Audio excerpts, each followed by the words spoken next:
Hello, and thank you for joining the Caneberry Educational Conference as part of the 2021 Virtual Southeast Regional Fruit and Vegetable Conference. I'm Tom Dyson, County Extension Director and Horticulture Agent in Lincoln County, North Carolina, with North Carolina State University and North Carolina Cooperative Extension. I'll be the moderator for this presentation today. As we begin, I want to be sure to thank Wish Farms for sponsoring the 2021 Caneberry Educational Conference. Pesticide CEU and CCA credits are available for most presentations offered during the live Southeast Regional Conference. Check the Pesticide CEU guide for a list of approved presentations and participating states. The Pesticide CEU guide is located in the Event Resources tab under the Media Player. The guide is also available at the Resources Center, located on the main menu of the conference platform. Please note, pesticide credits will only be available for registered attendees and only during the live conference. Credits will not be available for on-demand viewing. There's a simple three-step process to receive pesticide CEU and CCA credits. First, go to the audience chat box located on the left side of your screen and type your first name, last name, and the states for which you're requesting credits. Again, go to the audience chat box located on the left side of your screen and type your first name, last name, and the states for which you're requesting credits. You will need to do this at the beginning of every presentation to request CEU credits. The second step is to sign out of every presentation. To sign out, go to the audience chat box and type your first name, last name, and the states for which you're requesting credits. You'll be reminded to sign out at the end of the presentation. So you will need to both sign in at the beginning of each session and then again at the end of the session to get credit. The third step is to complete the pesticide CEU registration. You only have to complete this registration one time during the conference. This is not required with every presentation you attend. To assess the pesticide CEU registration web link, open the pesticide CEU guide on the Event Resources tab located under the Media Player. The pesticide CEU registration web link is located on the front cover of the guide. This presentation is pre-recorded to reduce technical difficulties. Our speaker will be answering your questions live at the end of the second presentation. You can submit a question at any time during this presentation by typing your question in the questions box and pressing send. Don't forget to thank our 2021 conference sponsors and exhibitors by visiting the trade show and the featured products pavilion. Lastly, don't forget to join us each morning for coffee chats and each evening for networking. Check the conference agenda for details.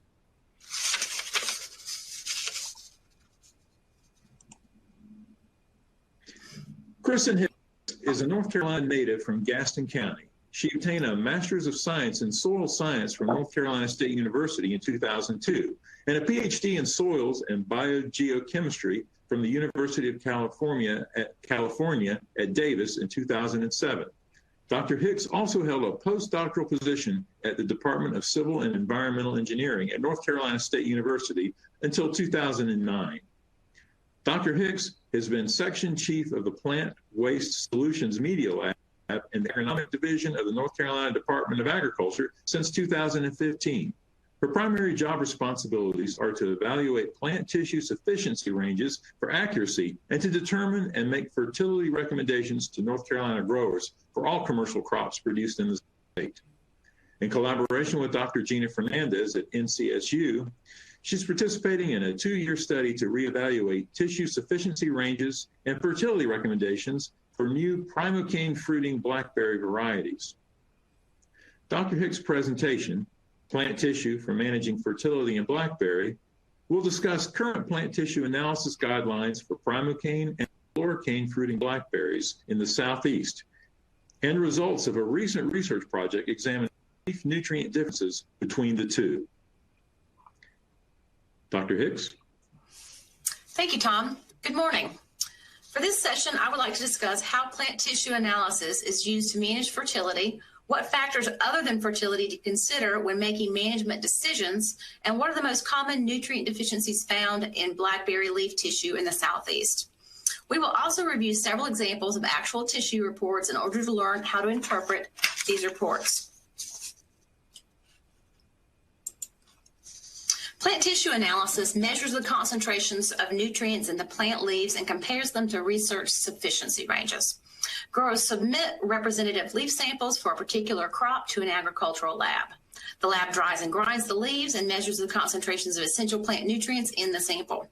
The range of nutrients measured varies between labs and based on growers' requests, but will include at least nitrogen, phosphorus, and potassium, and usually also includes calcium, magnesium, and sulfur, and one or more micronutrients, with iron, manganese, zinc, copper, and boron being the most common. A sound fertility management program should include both soil testing and plant tissue testing. The soil test tells you the level of nutrients present in the soil relative to what the crop needs for the upcoming growing season. The tissue test tells you how much of each nutrient the plant is actually taking up relative to what it needs. In the case of caneberries, both tests are typically done in the fall to predict spring nutrient needs, and they provide the most information when they are done together. Thus, plant tissue testing is not a substitute for soil testing or vice versa. They're meant to be complementary.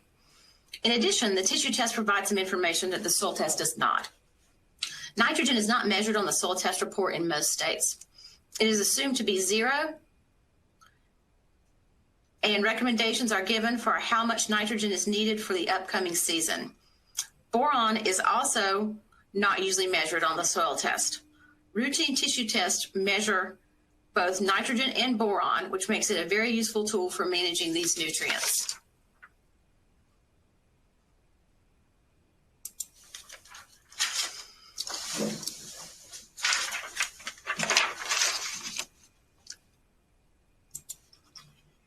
Routine tissue tests are widely used in high-value crops such as caneberry. They are used for 4 main purposes. Firstly, they are used for routine monitoring of plant nutrient levels in order to fine-tune the fertilizer feeding schedule. They are also used to troubleshoot suspected fertility problems when the plants are showing an abnormal growth habit or color. Thirdly, tissue tests are frequently used to distinguish between fertility problems and other problems. Environmental conditions such as excessively wet or dry or cold soil can inhibit nutrient uptake and create deficiency symptoms even when soil fertility levels are adequate. Scenarios where plant tissue nutrient levels are low, but soil nutrient levels are not, suggest that environmental factors are driving the abnormal symptoms and that fertilizer application would not be recommended. In addition, it is often difficult to differentiate between fertility problems and pests or diseases. Scenarios where plant tissue nutrient levels are adequate, but the plants are showing abnormal symptoms, usually indicate that a disease or pest is the source of the problem. Lastly, excessive nutrients can have negative effects on crop growth and productivity. While micronutrients don't really cause true toxicity when supplied in excess, nutrients like nitrogen can cause a myriad of other problems when overapplied. Excess nitrogen can make plants more disease-prone and can impact fruit flavor and set. Additionally, excessive uptake of one nutrient can inhibit uptake or assimilation of other nutrients. This process is termed antagonism, and nutrient ratios are frequently included on plant tissue tests in order to evaluate nutrient balances. For example, nitrogen can inhibit sulfur and potassium. Potassium can inhibit calcium and magnesium, and iron and manganese can inhibit each other. While these effects of excess macronutrients are not considered toxic to the plants, excess micronutrients can actually cause damage from phytotoxicity. Boron toxicity is the most commonly observed toxicity in North Carolina, but we do also see manganese, chloride, copper, and zinc toxicity. A tissue test can be used to determine if abnormal symptoms are due to toxicity rather than a deficiency. Before we dive deeper into how to interpret a plant tissue report for caneberries, I want to take a moment to explain what the tissue test shows and what are the principles behind the interpretation. A plant tissue analysis report will show the concentrations of each nutrient that were measured in the leaves. On it, you can see that the macro and micronutrient concentrations are reported. Here's an example of a report from the NCDA lab for a blackberry sample. The concentrations alone, however, are not useful to the grower without a means of interpretation. The standard practice for tissue analysis interpretation is to compare the measured concentrations to a sufficiency range that is based on the effects on crop growth or yields. This system establishes the critical concentration of each nutrient for each individual crop and is the product of decades of agricultural research. NCDA alone has the interpretative sufficiency ranges for over 600 different crops. And the hypothetical response curve shown here, you can see that nutrient concentrations are considered deficient when they produce growth or yield that is around 50% or less of the maximum growth or yield. A concentration is considered low if it produces growth or yield that is around 50 to 95% of the maximum. This area of the response curve is called the hidden hunger area. At nutrient concentrations in this low range, the plant is likely not showing outward deficiency symptoms, but is still experiencing reduced growth or yield. The green part of the curve is the sufficiency range. Concentrations in this area are considered optimum for growth or yield. Concentrations in excess of this range are considered high or excessive and indicate over-fertilization. As we have already discussed, excessive nutrients can cause a number of problems to plant health and productivity, and concentrations in this range indicate if these problems are likely to manifest. Labs vary in how they report these interpretations. They might report recommended sufficiency ranges as UGA and Clemson do. The example at the bottom shows a University of Georgia blackberry tissue report. The section at the top of the report shows the results, and the section at the bottom shows the sufficiency ranges for a side-by-side comparison. Labs may also report as a bar graph using a built-in set of sufficiency ranges, as some of the private labs do. Labs may report a numerical index, as NCDA does, or they may just report the category, such as very low, low, sufficient, high, or excessive. Regardless, the interpretation method is the same. However, bear in mind that different labs may be using different sufficiency ranges based on local research or production goals, and so they may differ in how they interpret and report the nutrient status.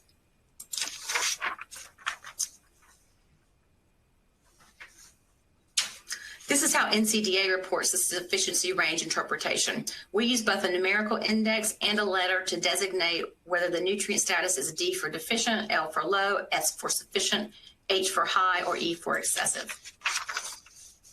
Sufficiency ranges differ between regions of the country due to the differences in varieties, soils, and growing conditions. Sufficiency ranges may also differ between states based on local research. This table shows the blackberry sufficiency ranges for North Carolina, Oregon, Georgia, California, and the northeastern U.S. You can see that they are pretty similar for micronutrients and less so for macronutrients. There may also be sufficiency differences due to which plant part and at which growth stage the sufficiency ranges were originally determined on. For example, Oregon sufficiency ranges are based on the leaf plus the petiole, while North Carolina ranges are based on the leaf only. Additionally, all of these ranges are based on primocane leaves sampled during the fall postseason period. So a tissue analysis performed on floricane leaves or on in-season primocane leaves may produce an inaccurate interpretation. The point I want to make here is that there's not one universal set of ranges for blackberry at all growth stages, plant parts, or regions. Therefore, it is essential that agricultural advisors understand that these interpretations are not set in stone. There's a good bit of gray area here.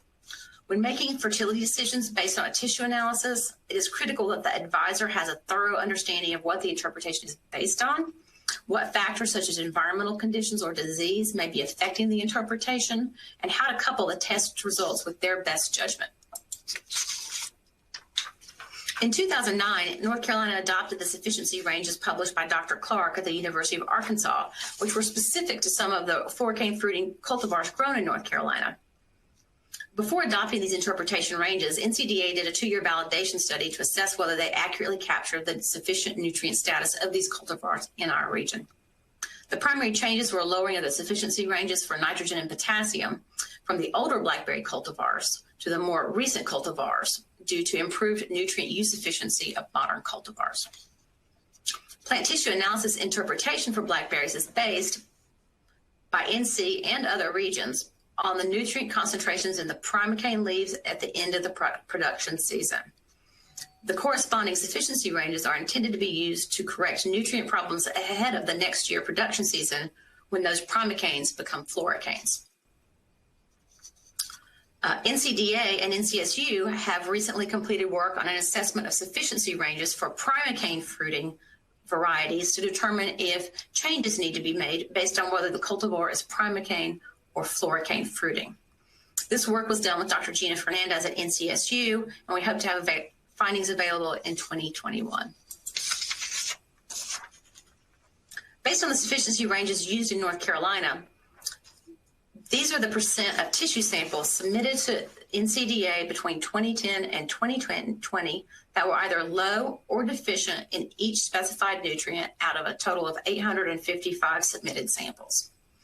We're not going to discuss all of these nutrients, just the ones that I think bear further discussion, namely NPK, calcium and magnesium, and manganese and boron.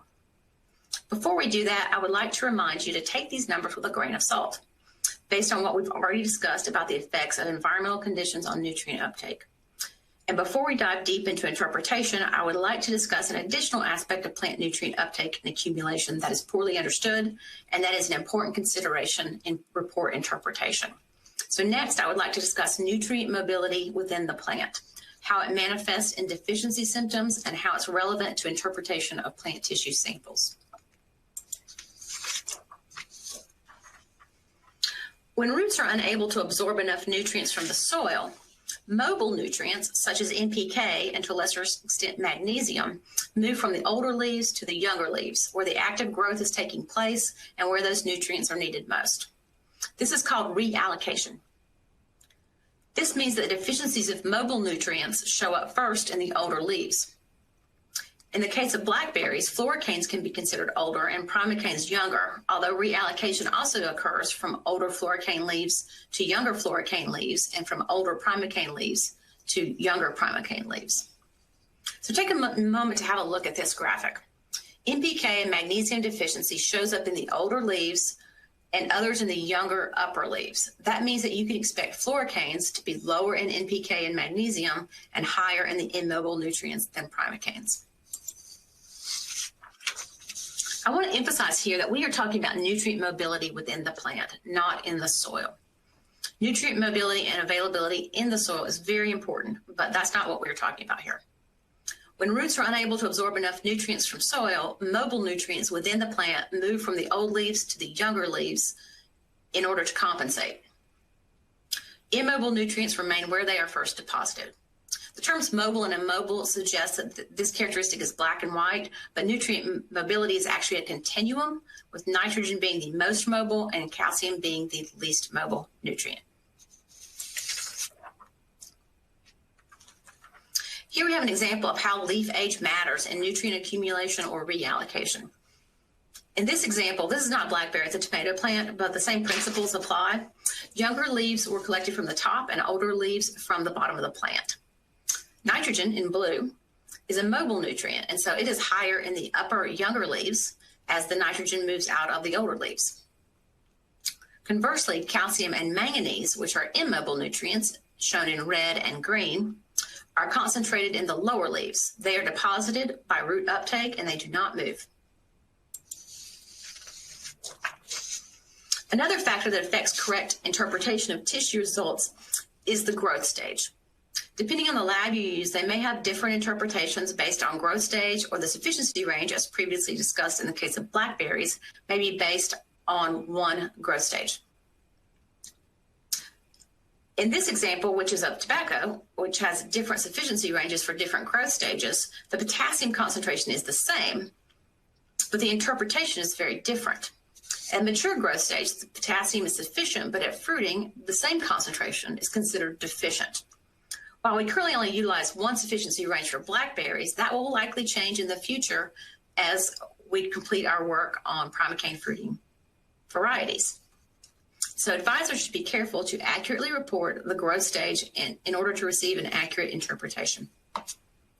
Okay, so keeping these things in mind, the concentration of nutrients in the leaf varies by plant part, growth stage, leaf age, and whether the nutrient is mobile or immobile. Let's now take a closer look at our most common nutrient deficiencies in blackberry, starting with the all-important nitrogen. Nitrogen is needed in the highest quantities of any nutrient, especially during early growth, but it's needed at some level for the entire growing season. The other thing to know about nitrogen is that it's highly mobile within the plant. Okay, let me take a moment to explain this slide. This is some data from the validation study that we did to test Dr. Clark's suggested sufficiency range of 2.4 to 2.9% nitrogen in mature primocanes. We tested it by collecting both primocane and floricane leaves from 2 commonly grown cultivars at 4 growth stages in healthy, well-fertilized plants. On the x-axis, we have the growth stages, early, bloom, fruit, and mature. And on the y-axis, we have the percent of nitrogen in the tissue. As you can see, nitrogen concentrations in our mature primocanes lined up very well with Dr. Clark's findings, and thus we adopted the sufficiency range. This graph is also a good illustration of the principle of nutrient reallocation by mobile nutrients. In non-fruiting primocanes, nitrogen concentration dropped from early season to mature, regardless of cultivar or cane type. Nitrogen concentration tended to be higher in the primocane than floricanes at all growth stages. Nitrogen is taken up and stored in the leaves in great quantities during early growth. The nutrients gradually drop in the leaves over the summer as the nitrogen moves into the roots for winter storage. In the spring, as these primocanes become floricanes, nitrogen moves up into the leaves both by root uptake from the soil and by reallocation from the roots. As the plants begin to bloom and then fruit, nitrogen moves out of the leaves and into the reproductive sites. This principle makes interpretation of nitrogen status in plant tissue highly dependent on the growth stage.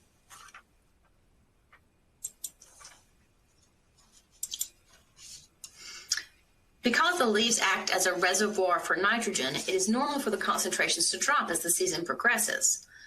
True deficiency occurs when the plant does not have enough nitrogen to both reallocate and to maintain enough in the mature leaves.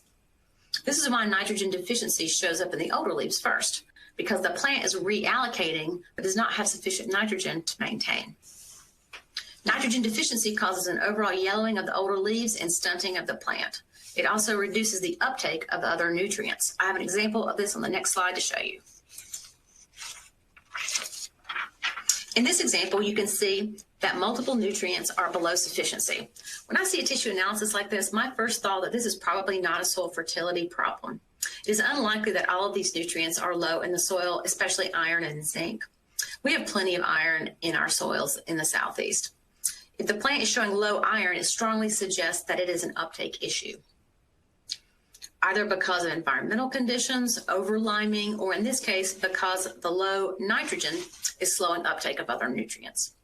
When I see a report like this, I tend to recommend that the grower correct the nitrogen problem first, then wait a couple of weeks to see if the other nutrient levels have corrected themselves.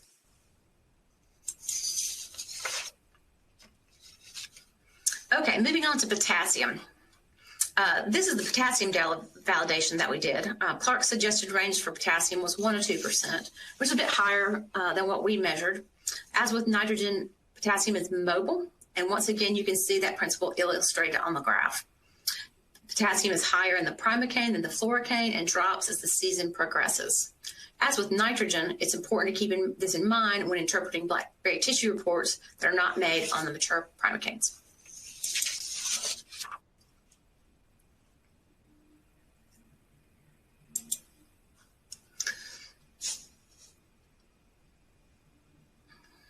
Potassium deficiency in blackberry manifests on the older leaves, same as nitrogen, and appears as yellowing or scorching of leaf margins. It also causes soft fruit. So while it is normal for potassium to drop in the leaves as the plant is fruiting, it is essential for the plant to have enough potassium for reallocation purposes. Looking at this report, my first question would be, what is the growth stage? If this is early bloom or fruiting, I would recommend increasing the potassium rate. If this is into the season, at this K level, I would not recommend fertilization. In addition to this being a normal decline in potassium, you also don't want to risk winter damage. On the other hand, if this K level were much lower, say it was deficient rather than low, then you may want to feed a small amount of potassium in order to maintain the roots through winter. This is a good example of the gray area in plant tissue interpretation, where advisors and growers must couple the tissue analysis with a sound understanding of what the report really means and with their own good judgment.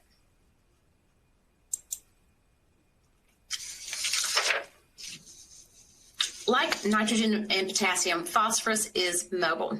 Again, this is from our validation study and illustrates that phosphorus tends to be higher in the primocane leaves than in the floricane leaves, and that they drop in both sets of leaves over the growing season. We don't see a lot of phosphorus problems in blackberries in the southeast. Caneberries have low phosphorus needs compared to other crops, and our soils tend to have adequate phosphorus from long-term management practices. If we do see low phosphorus, it is usually due to field conditions. Low leaf phosphorus in early spring, when the soil hasn't fully warmed up yet, is common in all crops, not just blackberries, and usually resolves on its own once the soil warms up. Surprisingly, the nutrient that was below sufficiency in the greatest number of our tissue samples in North Carolina was calcium at 28%. It's surprising because we don't really see any observable symptoms of calcium deficiency. And if growers are liming to the target soil pH, which they generally do, that should supply adequate calcium for the crop. Undoubtedly, some of the low calcium concentrations are probably due to underliming. However, I suspect that the majority of the low concentrations stem from the fact that calcium is highly immobile in plant tissue.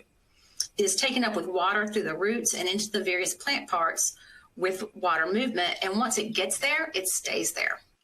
Calcium does not reallocate like NPK, which is why the symptoms show up in the new growth.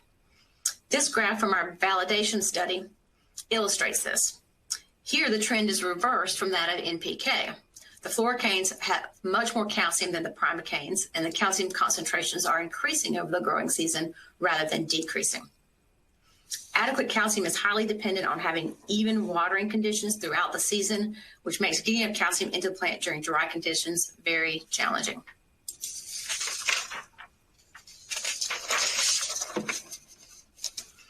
Here's a photo of magnesium deficiency in blackberry. This is from the Plant Analysis Handbook. It looks very similar to manganese deficiency, except that magnesium deficiency occurs in the older leaves and manganese deficiency occurs in the younger leaves. The reason, of course, that magnesium deficiency occurs in the older leaves is of course, because it is mobile. Magnesium deficiencies occur most often in sandy, low CEC soils, but can occur in other soils during rapid plant growth or intensive production. Magnesium deficiencies are easily corrected with materials like Epsom salts or sulfamag, so we don't see a lot of problems with magnesium in North Carolina. I'm only going to discuss 2 micronutrients today, and the first one is manganese. Although only 8% of our 855 samples were below sufficiency in manganese, almost all of them were severely deficient. Manganese deficiency presents as interveinal yellowing on the newer leaves. This is, of course, because manganese is immobile in the plant. Manganese deficiencies occur most often on soils that have been over-limed, reducing the availability of the manganese, or on sandy soils that are naturally very low in manganese. Because manganese is immobile, soil application of manganese is not recommended for either of these scenarios. Foliar application is the most common approach to rapidly correct manganese deficiency. Often fungicides that contain manganese can be used to do double duty as a foliar spray to both control disease and supply manganese. Plant tissue analysis is particularly useful for monitoring boron status. As we've already discussed, boron is not typically measured in soil tests. The reason for this is that soil tests for boron have not been found to be effective at predicting boron needs, primarily because it is a highly leachable nutrient. Tissue tests are considered the best way to determine boron needs. Boron is essential for good quality fruit and plays an important role in flower development. This is why malformed berries are a common symptom of boron deficiency. Boron is also immobile in plant tissue, so it will not reallocate from leaf to flower. Its immobility, coupled with its critical role in flower development, mean that it's essential to detect boron deficiency early in the season, well before fruiting, so that it can be corrected in time. Boron can be supplied by soil application early in the season through foliar sprays or through the drip. Lastly, boron toxicity is the most common nutrient toxicity that we observe.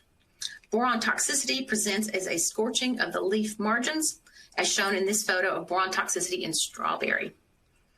It is the most common toxicity because the line between sufficient and toxic is very narrow. Boron is an excellent example of why decimal places matter in agriculture. So triple check your math before applying boron.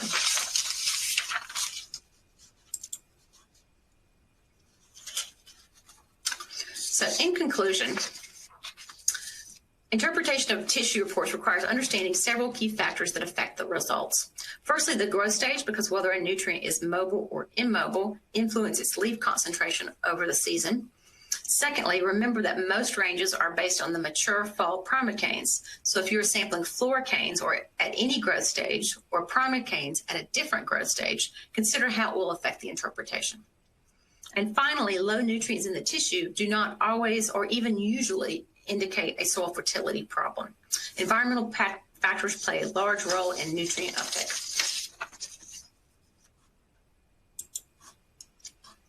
If you've never collected a tissue sample, the appropriate leaf to collect is the most recently mature leaf, which is usually about the 3rd to 5th leaf from the growing point. When collecting samples, you want to collect samples from multiple plants. You want to sample separate production systems. If you have diseased plants or unhealthy looking plants, you want to sample those separately from healthy looking plants. And you want to get a minimum of a couple of handfuls of leaves in order to have enough material to run the analysis. As a final note, you want to place them in paper bags because if they are placed in plastic bags, they more often than not arrive rotted at your lab. And that concludes my presentation. Thank you. Thank you, Dr. Hicks. She'll be answering questions live after this next presentation. Josh Beam, our next presenter, is owner of Beamberry Patch in Lincolnton, North Carolina. His experience includes work as a researcher and development specialist for Dole Berry Company, a precision ag specialist with Southern States Cooperative, and a North Carolina Cooperative Extension Area agent. Dr. Beam earned his PhD in weed science from Virginia Tech in 2004, and his Master's of Science in Agronomy and Crop Science in 2001. His Bachelor's of Science is in Soil Science and Agronomy. Dr. Beam will discuss a grower trial with foliar fertilizers and crop protectants from Aqua-yield, Stroller, US Ag LLC, and Marrone Bio Innovation on Prime Ark 45 blackberries. Dr. Beam. Greetings and welcome to my presentation entitled Prime Ark 45 Response to Foliar Fertilizers and Stress Reducers. My name is Josh Beam and I work at Beamberry Patch. I'd like to first start off by saying thanks to those companies that helped, that provided the products for this study. That was Marrone Bio Innovations, Aqua-yield, US Ag Fertilizer, and Stroller. To give you an overview of what we're going to talk about today, first we're going to go over a little background of where I came from and our farm. Then we're going to go over the trial layout and how things were arranged in the trial and give you some ideas of how to put out trials at your farm. And then we'll go over some of the results we saw on our farm and finally finish it up with a summary. Little background, I was hired to work at Sunny Ridge Farm back in 2007. Maybe you may have remembered Sunny Ridge, which originally got bought by Dole. And one of my jobs was to evaluate blackberry selections for use in North Carolina and other farms, in Georgia and wherever else Sunny Ridge had farms and growers growing blackberries. So in this picture was taken April 30th, 2008 in North Carolina on Ben Strickland and Michelle Patton's farm there in Lattimore, North Carolina. They had one row of different selections from the Arkansas breeding program. And this was one of the first times when I was able to actually see Prime Ark 45 because this plot had just been planted in 2007. in 2015, after leaving Dole, me and my wife, we decided we would plant our own blackberry farm using Prime Ark 45 in the big town of Delight, North Carolina, on some of my family's land that we've had for many years. We planted the 10 acres closest to the road in 2015, and then we planted the upper 5 acres in 2019, all Prime Ark 45. And now you folks may be thinking this is all flat land, but really these are two big hills, and this is a grass waterway in the middle of the field that kind of helps in the middle of the two hills that helps kind of hold the earth together. So if you want to do your own trials, one thing you have to remember is you need check plots. If you don't have a check plot, you're really not going to know whether or not the products you're applying are actually doing any good or any bad. Yes, you may run into the thing, you go, these plots are going to look so good and they're going to make the field not look right, but that's just something you have to account for. Next thing, you want to make sure you account for drift, especially if you're applying them with an air blast sprayer, because we all know those tend to drift quite a bit. So that's why you want to make your check plots relatively large. You want to take out as much variability as you can when you're doing the trial. So like on our farm, all the rows got the same fertilizer, the same water. Basically, everything else was held the same except for we applied the treatments. You also want to try to replicate your test rows as much as possible so that you can, one test row doesn't accidentally get put in the best part of the field, and then you're like, oh, this looks great. But then really it was more of a field variability thing going on as opposed to the actual treatment doing the work. Another thing to keep in mind is to mark the rows so you can easily apply. You can easily also go back and evaluate what you're seeing and know what's going on out there in the field at any time. So the objectives for our study first was for the foliar fertilizers, to test the different foliar fertilizers on Prime Ark 45. We wanted to look for any visible yield or growth differences that we could see out there in the field, and just go back and evaluate every so often to see what was going on. We could see a difference, then we knew that there was actually something going on there. And if that difference was something's going to lead to a yield increase, because our main objective is to increase farm yields for years to come. We want to be innovative. We want to be trying to come up with better ways to grow the crops to get more yield, better yields, bigger fruit, that kind of thing. And our other objective was to test the Haven product from Marrone Bio Innovations on the Prime Ark 45 during the heat of the summer. It's supposed to be a stress reducer, supposed to alleviate some of the heat stress that you get on some plants. So to do that, here's the layout that we had, how we laid out the plots. We sprayed each of the foliar fertilizers on 4 rows, and we skipped 4 rows. We had 3 different treatments. We had the products from Aqua-yield, which included Nano Grow, which was a 7-10-1 product. We sprayed that 1 week, and then the next week we followed that with a Nano Calcium Silicate product the next week, and then we'd come back with the Nano Grow, the 7-10-1, and then alternate those every week. And on the next set of treatments was the Stroller products, which was in the Stroller products. We were applying a product called Harvest Mate, which included a lot of the different main nutrients, anything from nitrogen, calcium, phosphorus, potassium, which that added to fortified stimulate, which was a cytokinin, gibberellic acid, butyric acid, indoleacetic acid. That plus SET, which is just calcium plus boron. We applied this combination for 2 weeks in a row, and then we switched to the Harvest Mate plus Excite plus SET. And Excite is just a mixture of cytokinin and gibberellic acid. And we'd apply that for 2 weeks. And then our other treatment is from the U.S. Ag Fertilizer Group, is the F14, which is a 14% nitrogen product. It also contains sugars and amino acids. This was applied once every 3 weeks. And we started this project in early April and continued until June when we started picking. In retrospect, we probably should have waited to start once we had more leaf material out there to actually be catching more of the products. But, hindsight's always 20/20. But just so you know, we did have 3 freeze events in April that knocked out half of our spring crop or floricane crop on the blackberries. So most of the, where we saw differences was going to be in the primocane crop. Well, here's what our slides look like. This looks a lot different than it did on mine, but anyway, the red or the S labeled ones are the Stroller products. Those are 4 rows each. The C is the control plots or the check plots where we didn't apply anything foliar fertilizer wise. The A is the Aqua-yield products or the green. And the blue or the F is the F14 plots. Those were that we applied those plots just to give you an idea of how we apply where we're, so you can actually see what we did out there in the field. For the Haven study, Haven is a sterile alcohol product. We applied it to 6 rows and then skipped 4 rows. This was applied 4 times during the month of July, once a week at 0.9% volume per volume. This is when it was the hottest part of the summer there in North Carolina and the driest as well. And how we did that, the 6 rows.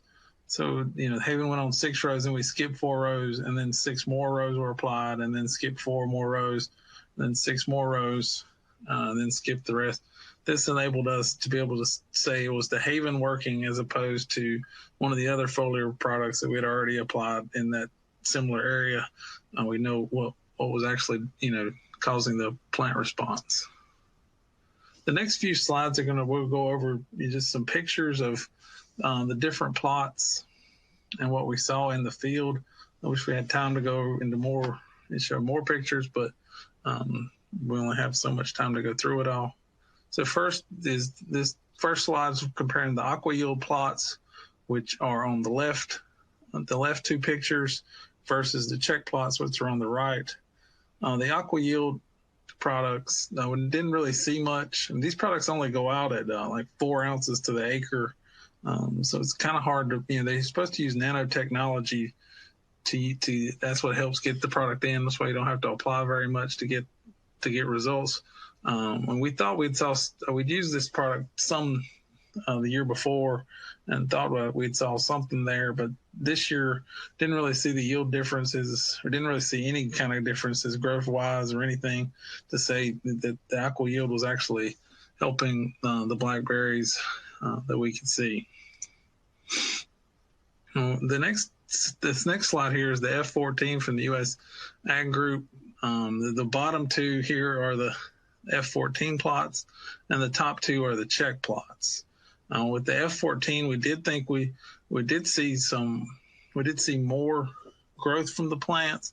Plants look like they might have put on more laterals, or laterals were longer. Looked like the fruit may have been a little bit larger as well, as you can see in this bottom right picture. Some of the fruit set was really good. Looked like quite large fruit there as well. Pretty pleased with the F14 overall. We look at the Stroller products. Those Stroller treatments are here on the left 2 slides, and the check plots are the 2 on the right in this slide. We saw a lot more growth with the Stroller products. It looked like it had more fruit, and the fruit was very large fruit for the most part. And I remember when we were going out, me and my son would do a lot of the tipping ourselves. We would go out, and when he would get on the Stroller rows, he wouldn't like it because there was so much growth there. And it was also, there was so much growth that it was hard to get a tractor down through the rows, and especially later in the year as the plants had all the fruit on it. I didn't want to be knocking the fruit over, so it was hard to get the grass cut to get down the rows with the tractor on those rows. So anyway, thought those plots, had done something was going on there for sure. And when we look at the Haven versus no Haven, the check plots are here on the left. These had no Haven. The 2 on the right, 2 pictures on the right are where the Haven treatment was. What you're looking for, we see a lot of the, when it gets hot during the summer on the Prime Ark fruit, primocane fruit, we see a lot of just fruit that's just not there. We see a lot of double fruit. We see a lot of these. If you look in this upper left picture, the fruit with just the 3 druplets, misshapen fruit. We see we'll see a lot of that during the heat. So one day I was out there and I noticed some in one part of the field, and I said, well, let's go look at the haven and see what the haven, where we had applied the haven, did it do anything? And lo and behold, it looked like we had better fruit set. We're trying to compare laterals that looked like they were flowering at the same time, had about the same time frame of fruit set. And it looked like where we had applied the haven, they had better fruit set in that time frame. The fruit looked a little bit bigger. Looked like we would make decent fruit where we'd applied the haven versus where we didn't apply the haven. So very pleased with what we saw there. So in summary, the haven we thought had the most impact of any of the products applied. I think it's definitely going to be something we'll be looking forward to and seeing how much we can apply next year. Especially if it gets, we know it's going to get hot during the summer and dry. The Stroller and the F14, the Stroller products and F14 seem to increase growth and yield as well. They also may be something we're going to look at applying again next year as well. The Aqua-yield, we couldn't see not much visible effect from the Aqua-yield, so probably not something we'll try be looking at anymore. And with that, that's about the end. So if you got any questions, I'll be happy to take them at this time.